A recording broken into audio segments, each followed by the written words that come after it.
Hey guys, so today I'm here to do a foundation review for you guys. I posted a poll on Instagram like I usually do, and I asked if you wanted to see a chit chat get ready with me or a foundation review, and like 75% said foundation review. So that is what I am here to do today. I filmed this look, the eye look, using the Morphe Jaclyn Hill Armed and Gorgeous palette. I finally got my hands on it and it is so worth it.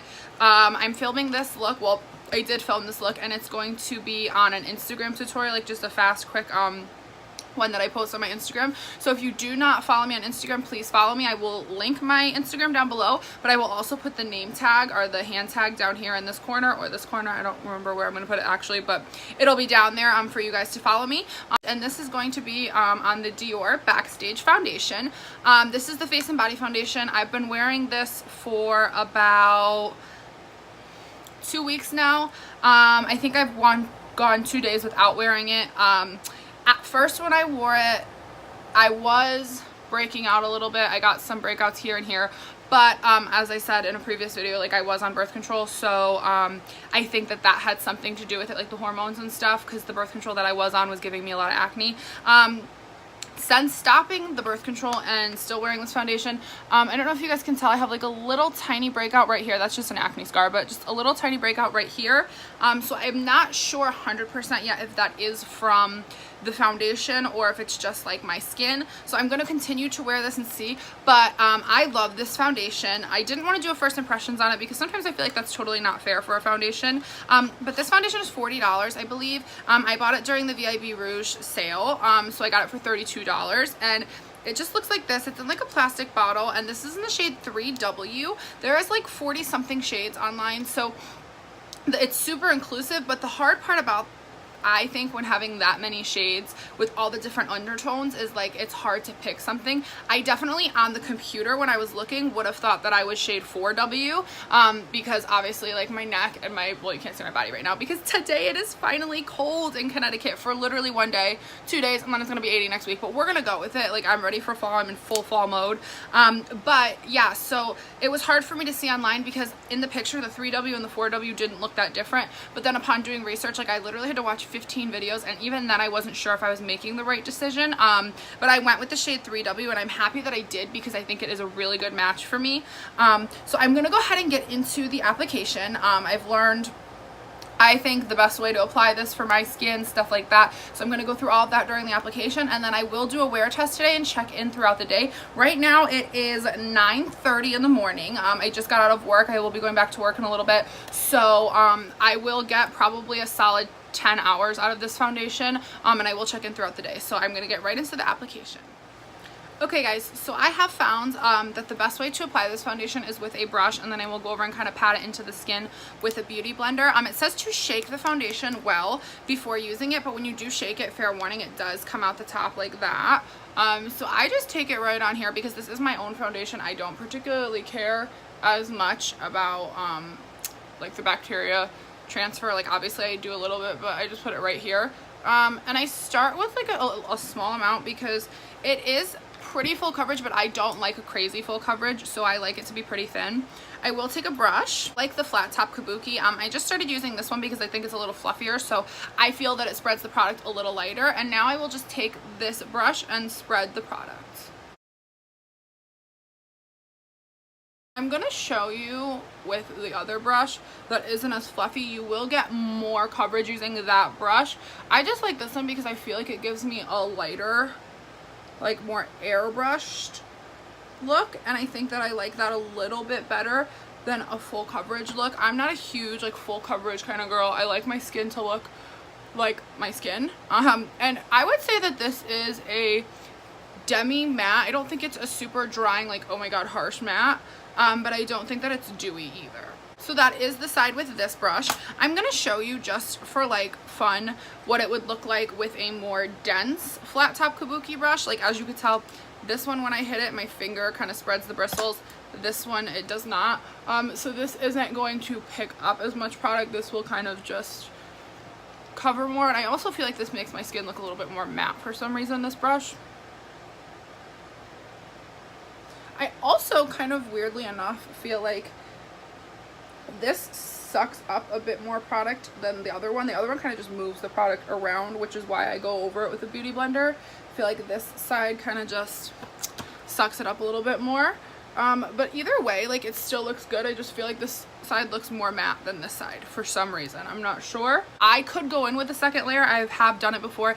It is buildable, but because I'm like not a super huge fan of full coverage and I will be putting concealer on, I will not go over it in this area because this area will obviously get covered up with concealer anyway. This foundation, in my opinion, is crazy long wearing. Like, I wore it yesterday and 2 days ago and it was like 99 degrees here. Hot. In the building I was in, at least it was like almost 100. So I wore it for 8 hours in that building. Obviously I was sweating, so I was dabbing my face and it did come off in these areas, but it didn't separate. Like, I get oily about 4 hours in and I will powder, but once I powder, like, it stays all day. So I was a little nervous because always when I like a foundation and it stays all day is when I get breakouts from it. And so far, like, only these little areas right here is what I'm attesting to this foundation. It does have a scent to it. I tried the Dior Forever foundation, I believe it was, and I had to return it because the scent in it broke my face out so bad. I'm very sensitive to perfumes, as I've said before, but so far this one seems to be okay. I'm gonna go off camera, finish the rest of my makeup, and then I will come back and we will talk about, like, kind of the rest of my feelings on it, and we will start the wear. So this is the final look. As I said, I finished my face off camera. Well, technically not off camera, I just finished my face. I filmed the Instagram tutorial, so like I said, if you want to watch that, please check out my Instagram. This foundation is beautiful. It's not a surprise to me because I've been wearing it for 2 weeks, but I want you guys to see how beautiful the other products lay over this. This is a cream contour with powder, bronzer, like all the normal stuff that I do. Everything blended over it smoothly. In my eye area, there is no cakiness, no creasing. Obviously, I said there is no filter on my camera. This is my cell phone, so sometimes I feel like it doesn't even pick up how awesome the quality is. I love this eye look. The Jaclyn Hill palette is beautiful. I didn't experience the same pigmentation and blending with the Bling Boss palette, but this one is like unreal. So I definitely think that it is worth it. But yeah, so right now it is 10:15, so my makeup was technically finished at 10:15. I will check in a couple hours. I'm gonna go do a math test, a bunch of stuff with school before I come back. I will check to do my first check-in. As you can see, I don't have any background. This is just like the back of my room.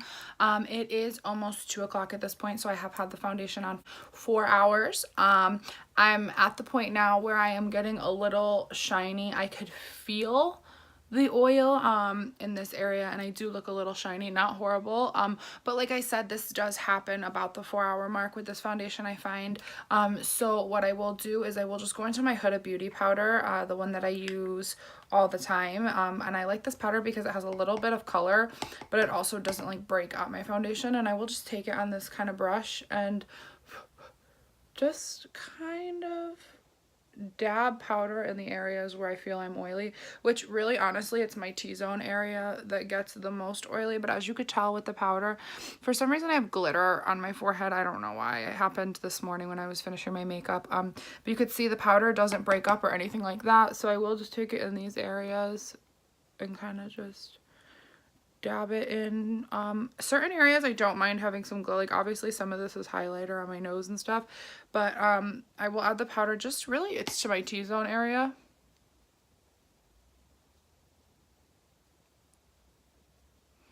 And you can see like my highlighter is still there. I will add this to my chin. And now, as you can see, the shine has really gone away. This will usually last me for the rest of the day. Like I said, it is almost 2 o'clock. I am going to be going to work. I get out a little bit later, so I will check in when I get out of work. And yeah. Hi guys, so it is the end of the night and I am here to check in with you. It is like 7:30, almost 8 o'clock at this point, and I just want to show you the foundation. I've had it on for about 10 hours almost at this point to now.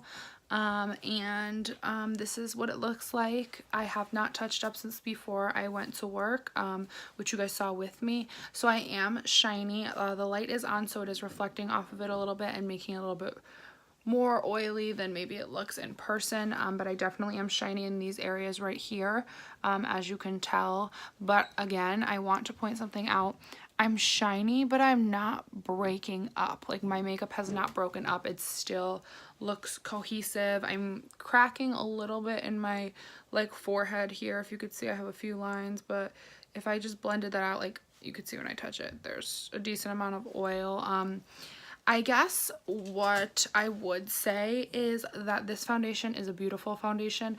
If I had touched this up with powder and maybe blotted like with paper towel or something, maybe about a few hours ago, it would not be as shiny as it is right now. But I didn't for the purpose of this video. Some days I've noticed that I have to put powder on twice within a 10-hour span, and then some days I don't. It really just depends. Today there was a decent amount of humidity, so that does definitely affect the makeup. But I would definitely recommend this foundation. I don't know if you guys can tell, have a little breakout right here, and that's new. So I am going to say that this foundation probably does break me out. I don't necessarily think this is going to be, unfortunately, an everyday foundation for me, because I can't get pimples every day like this.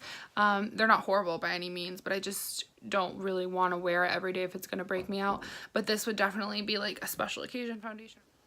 But I would definitely recommend this. I have like combo skin well, combo, yeah, because I'm normal and then oily in certain areas. This foundation was $40. I mentioned that before. But I definitely think this is worth giving a shot, especially if you have oily skin.